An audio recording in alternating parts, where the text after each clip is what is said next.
Now, this lady, can I just say, I have been after for a while.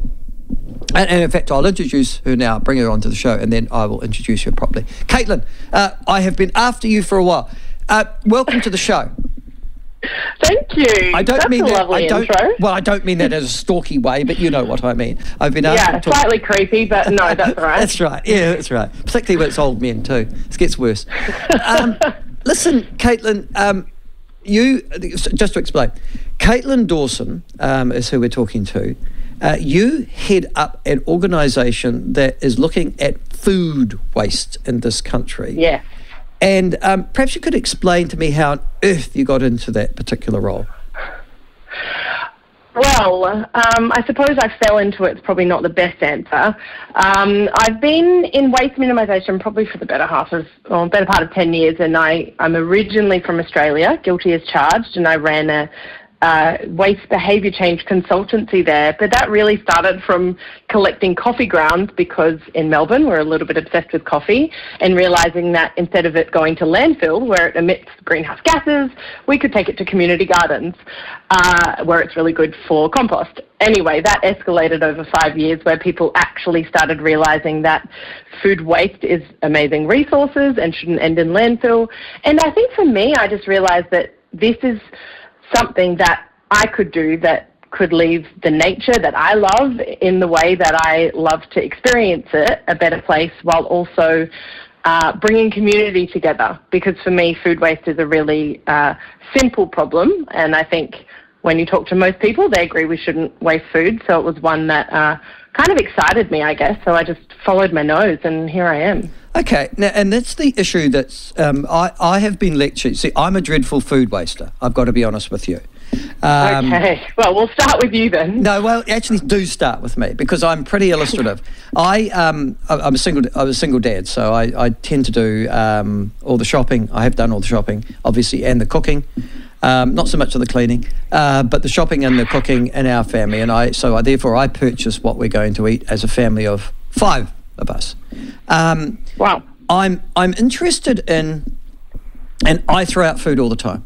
So I will cook something for the kids, and one of them won't feel quite so hungry. I'll say I'll leave that for tomorrow, and I try and feed it to the dog, but the dog usually wants something specific around dog food and things like that. I throw out a lot of fruit and vegetables, I've noticed, in particular. I think I'll get them for the kids for lunch, school lunch and things like that. But by the end of, 3 or 4 days or 5 days or whatever, it's, they're looking manky, and I've got to go and buy some more. Bananas go off very quickly, can I tell you. So, and a lot of food scraps, I guess, would be the answer to that question. Am I the problem, or is this just normal? I'm not, I don't know you very well, Michael, so I'm not going to call you the problem, in our first introduction. I think it's a learned behaviour. I think there's 2 things we can focus on. One is why that behaviour is problematic, not necessarily you being a problem, and what we've learnt about it. So I think not historically having many options or knowing what to do with it. So I guess I'll just take a quick step back and look at the bigger picture, and then dive into your behaviour at home. So I think here in New Zealand, we don't have a lot of data about how much food we waste, but we do know, both here and globally all around the world, that us as individuals, as eaters, as consumers, at the household level, whatever you want to call us, waste the most. So here in New Zealand, we waste enough to feed the whole population of Dunedin for a year, just in our homes. So everything that you've just talked about, most people do that. So you're normal, but it's still problematic. Oh, well, that's good. And if we're looking at, so I'll placate you there. But there are easy wins with that. But I think if you're looking at what that means, say, in dollar values, right now we're facing a cost of living crisis, and most of us are feeling that pinch. In terms of it on the whole, that's about $3 billion added up with all the households. So you can kind of imagine why it's motivating to look at that behaviour to try and change that. But is there a problem? You see, my problem, here it goes. Am I purchasing too much food for, well, I obviously am, otherwise I wouldn't be throwing it out. But after I've actually purchased it, I can't give it to anybody. You know, I mean, it's like, wow, there's that cabbage. I meant to use that cabbage. A good example, actually. I was going to make a coleslaw this week, and well, to be honest with you, the cabbage sat in there for 5 days, and now it's looked manky. There's no way I'm serving that to my kids. So that's gone out. Yeah. Who do I give it to if that's the problem? Well, I mean, I don't know that even if there were mechanisms for you to donate that food, I think, you know, we're all busy, and for me, changing my behaviour, whether it's in reducing food waste or, you know, doing squats every morning, is about it being easy. It's about not adding things that I have to do. So I think even if you were able to give it to people, I don't think that would happen at scale. Maybe you're extremely altruistic and maybe you would, but I think if we're looking across the board, that wouldn't.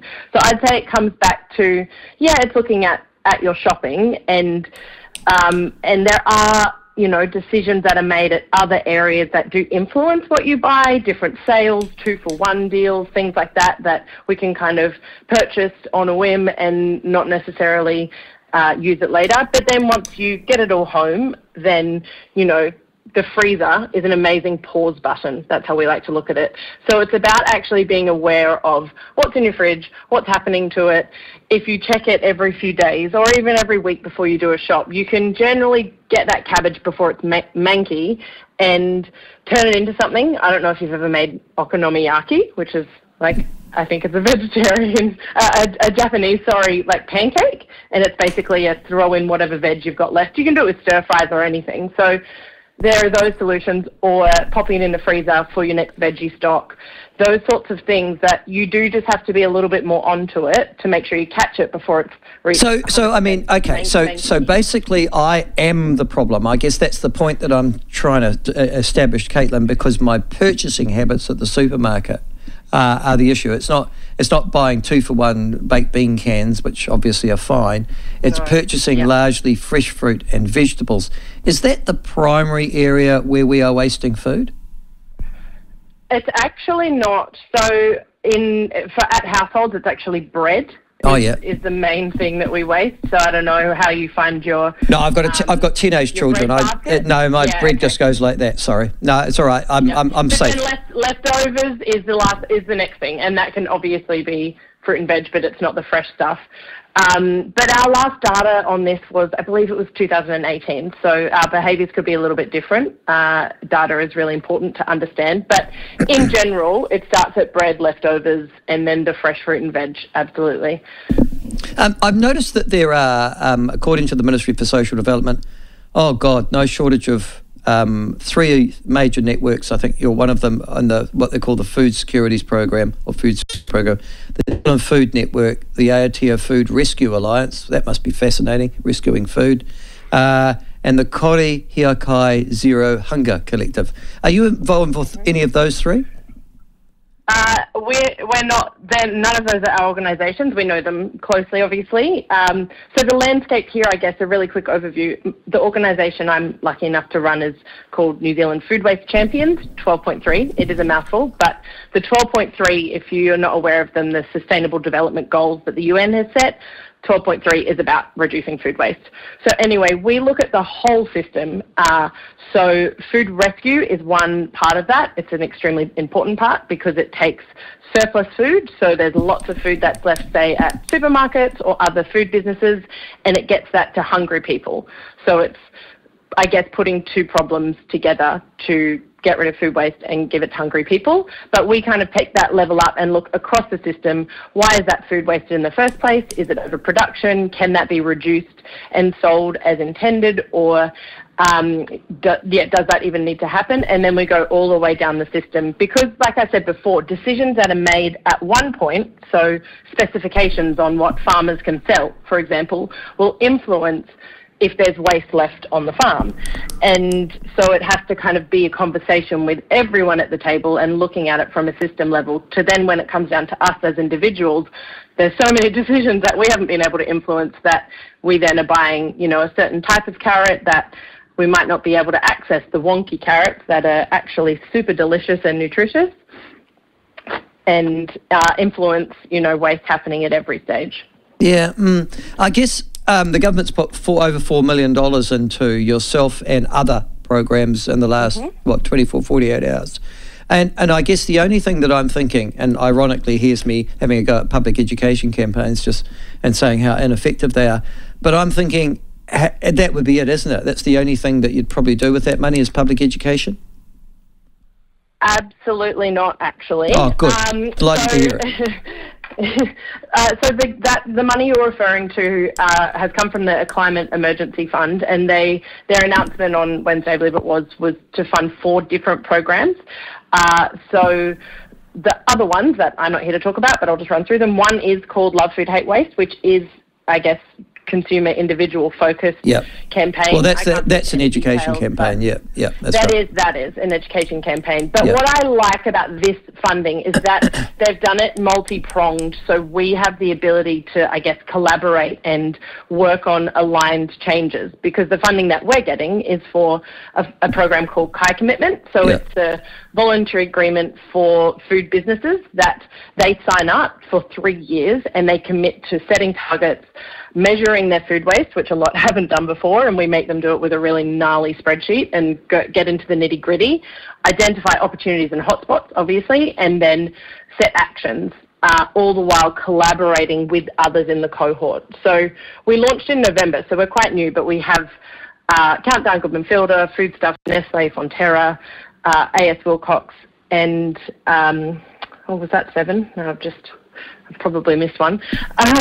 But the beauty of that cohort is they're now, of course, they were all doing things to reduce food waste, and a business never intends to waste food because that's wasted money, but they're sitting around the table with others across their supply chain and competitors to actually influence food waste across the board. And then hopefully we can collaborate with those education campaigns you've mentioned to make sure consumers are seeing the messages, and then say the retailers or the manufacturers are applying that to their products or what happens on the shelves. Can I give you an example of where are you based, Kaitlin? What part of the country?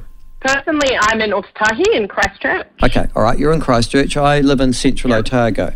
I go into my local shopping centre tomorrow, and there's stuff, because the cost of living is really important. I don't care how much money you're owning at the moment. Every time you go into the supermarket, it's sort of a heart attack material. But I've noticed I'd like to purchase the lettuce, and the lettuces are bagged here, and in a lot of other supermarkets as well, plastic bag, I guess to make them last a bit longer than you would if you're putting them out without a plastic bag. But they look manky, and they're $5.50 for what looks like a manky lettuce. And over the last 2 or 3 days, I've noticed every time I go to the supermarket, those lettuces are getting mankier and they're not moving. And that $5.50 don't move. You know what I mean?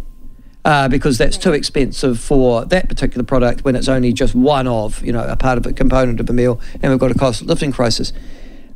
Is price a driver of food wastage? I mean, with the lack of stats, I can't hand on my heart say that it is. I would hazard a guess that it would be. That's why supermarkets, do markdowns, and I would expect and hope that you would see that lettuce drop in price when they see it's not selling, to encourage getting it off the set shelves and for people to access it at a lower price and use it. But and that that is a big driver. Oh, can I tell you, you're from Australia, Kaitlin. The standard of food and vegetables in our supermarkets is a national scandal. You must, and particularly compared to Australia. I have been here for a few years, so I do eat here and purchase and shop and cook. So I'm very across it. I don't know. I haven't seen the standard. Oh, it's much better in Australia. That detriment. Oh, it's much better in Australia. Yeah. Well, but also in Australia, I was shocked when I came here, and this is a learning for me. I could get things like strawberries all year round, which is a problem because that is not seasonal, and that is not local, and our food is coming from super far away, and we're not really connected to where it comes from, which also... I don't need to be connected to my food. I just need it to taste okay and be priced at the right price. I think that's what drives most household shoppers, don't you think? Yeah, and that's why I think I guess I like the issue of food waste, because no matter how you cut it, if you're throwing out food, you're throwing out dollars that you've spent. so it doesn't... Yeah, well, and that's the other thing. I mean, that's where the Conservatives meet. I mean, you're obviously an environmentalist at heart. Oh, I'm sorry I'm not, but that's okay. I am a Conservative, but you and I at least share, and this is why you're on the show, really.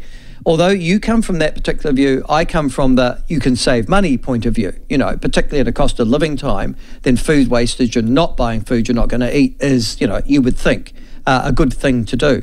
I noticed, though, that we throughout last year, this is according to the Ministry of the Environment, 100, I don't know why they know this, they're quite precise about it, 157,398 tonnes of food per year.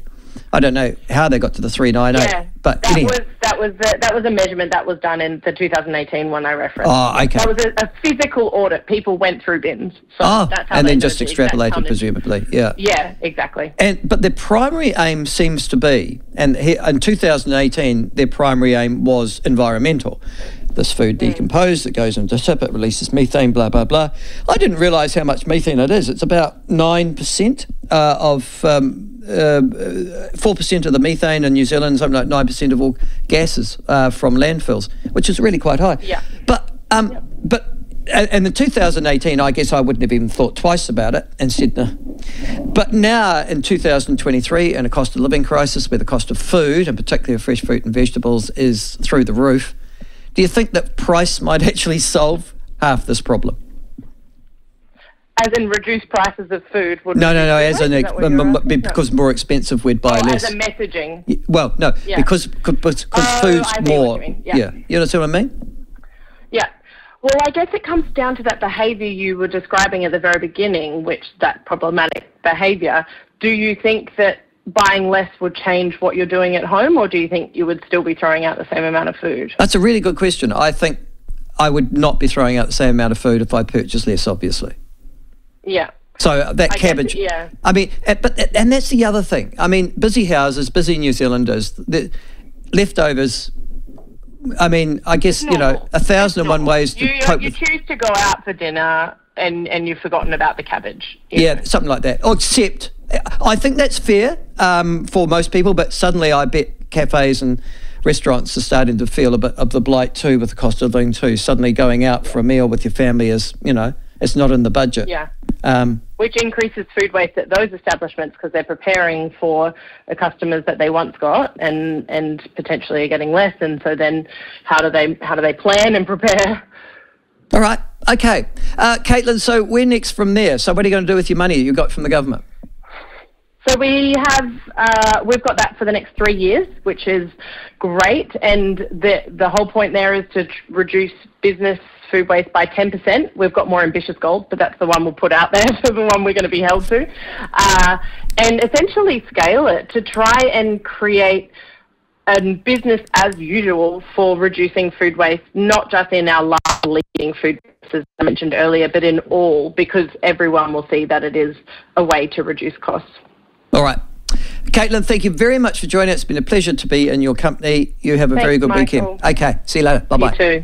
That is Kaitlin Dawson, who has been prominent with the food. There's so many of them. There's a sort of proliferation of them. I didn't realise how many there were.